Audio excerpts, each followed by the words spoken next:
अब हम स्टार्ट करने जा रहे हैं हमारी पावर लिफ्टिंग का ट्यूटोरियल। हमने अपने पुराने वीडियो में वेट लिफ्टिंग के बारे में काफ़ी कुछ जाना है। अब हम स्टार्ट करने जा रहे हैं पावर लिफ्टिंग के बारे में। तो पावर लिफ्टिंग का जो ट्यूटोरियल है उसे पावर लिफ्टिंग क्या होता है, कौन कौन से इसमें इवेंट्स होते हैं, किस प्रकार से इसे परफॉर्म किया जाता है, इसके लिए मैंने कंप्लीट एक पूरा वीडियो बनाया था जिसमें मैंने विस्तार से पावर लिफ्टिंग के बारे में बताया था। अब हम पावर लिफ्टिंग के बारे में ये जानते हैं कि पावर लिफ्टिंग किस प्रकार से इसकी तैयारी की जाती है, हमारी डाइट क्या होती है, हमें किस प्रकार की एक्सरसाइज करना चाहिए, रूटीन कैसा होना चाहिए। जिस प्रकार से हमने वेट लिफ्टिंग में सारी की सारी वीडियो बनाए हैं उस प्रकार से हम पावर लिफ्टिंग के बारे में बताएंगे।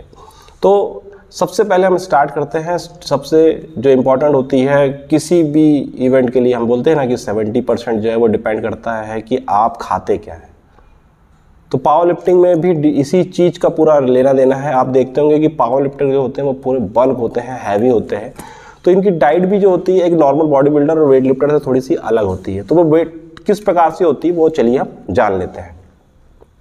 सबसे पहले बात करें हम कार्बोहाइड्रेट्स की।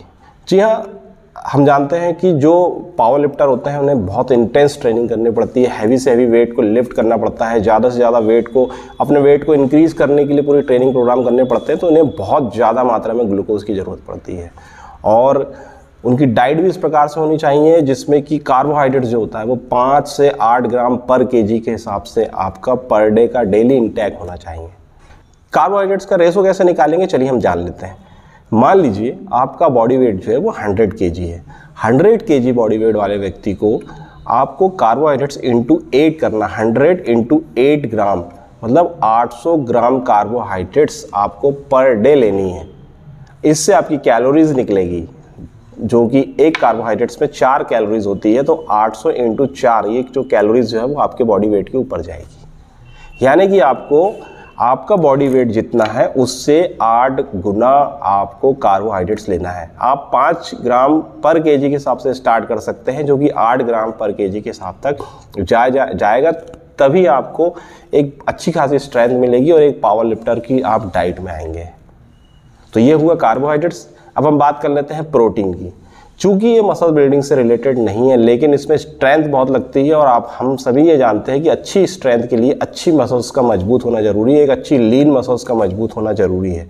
इसलिए एक पावर लिफ्टर को 1.4 ग्राम, जी हाँ 1.4 ग्राम से लेकर 2.0 ग्राम पर केजी के हिसाब से आपके बॉडी वेट के हिसाब से आपको इसको यूज़ करना है। मान लीजिए आप 100 केजी के हैं तो आपको 140 ग्राम से लेकर 200 ग्राम पर डे प्रोटीन इंटेक करना चाहिए, तब आप एक अच्छे पावर लिफ्टर बन सकते हैं। प्रोटीन बहुत इंपॉर्टेंट होती है। हम जिम रिलेटेड किसी भी गेम की बात करें, चाहे बॉडी बिल्डिंग की बात करें, हम पावर लिफ्टिंग की बात करें, हम वेट लिफ्टिंग की बात करें, सारी चीज़ों में प्रोटीन बहुत इंपॉर्टेंट होता है।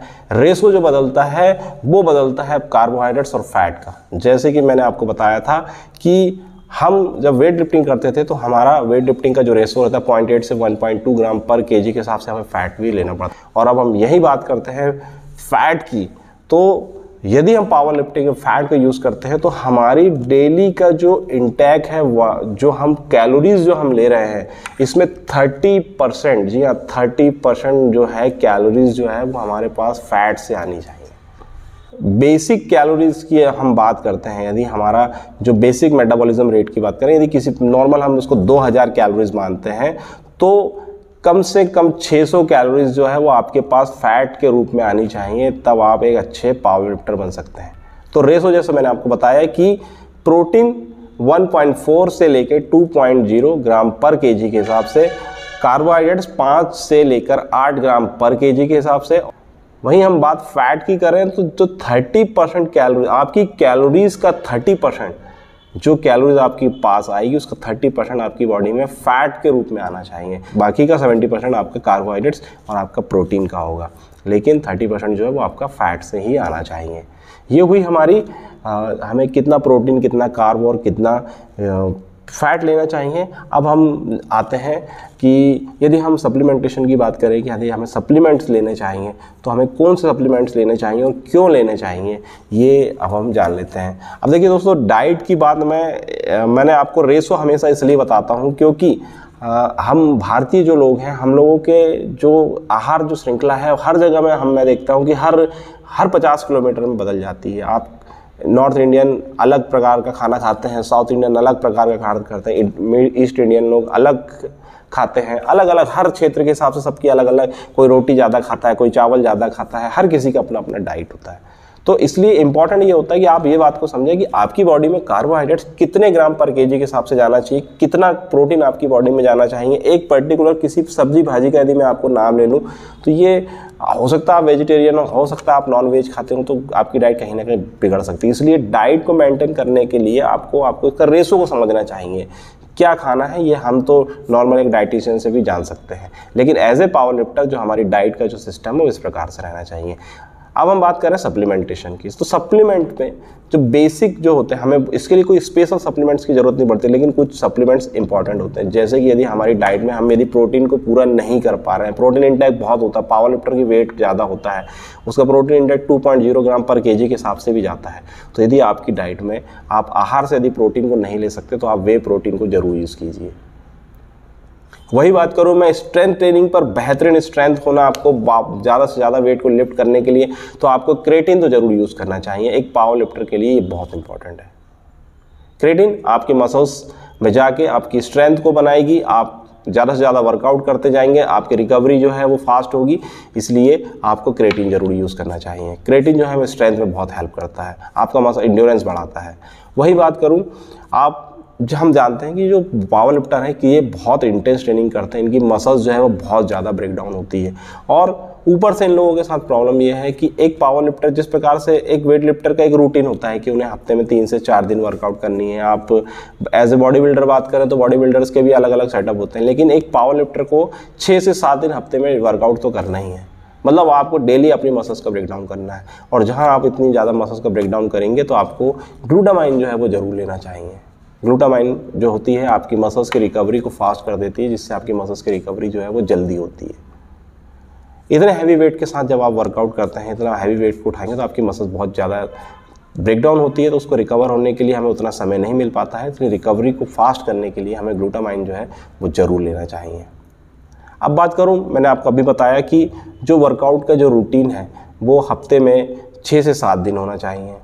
मतलब आपको लगभग हर दिन एक्सरसाइज करनी है, आप फिर भी लेकिन रिकवरी के लिए 1 दिन तो अपने आप को जरूर दीजिए, तो 6 दिन आप तो वर्कआउट जरूर कीजिए। अब बात करते हैं हम कैलोरीज काउंट कैसे करें कि किसी व्यक्ति को, एक व्यक्ति को कितनी कैलोरी लेनी चाहिए एज ए पावर लिफ्टर। तो पावर लिफ्टर के लिए जो कैलोरीज होती है वो होती है 1.72 ग्राम। जी हाँ, आपका जितना भी आपका बेसिक जो मेटाबॉलिज्म रेट है उससे आप 1.72 ग्राम से इसको मल्टीप्लाई कीजिए, जो आपका टोटल निकलेगा वो एज ए पावर लिफ्टर आपकी डाइट का कैलोरीज इंटेक आपका पर डे का होना चाहिए। मान लीजिए आपका बीएमआर जो है वो 2000 कैलोरीज है, इसमें 1.725 ग्राम यदि हम काउंट करते हैं तो लगभग 3500 कैलोरीज आती है। तो एक पावर लिफ्टर को 3500 कैलोरी एक दिन में कंज्यूम करनी चाहिए, जिसका बीएमआर 2000 कैलोरी बेस्ड है।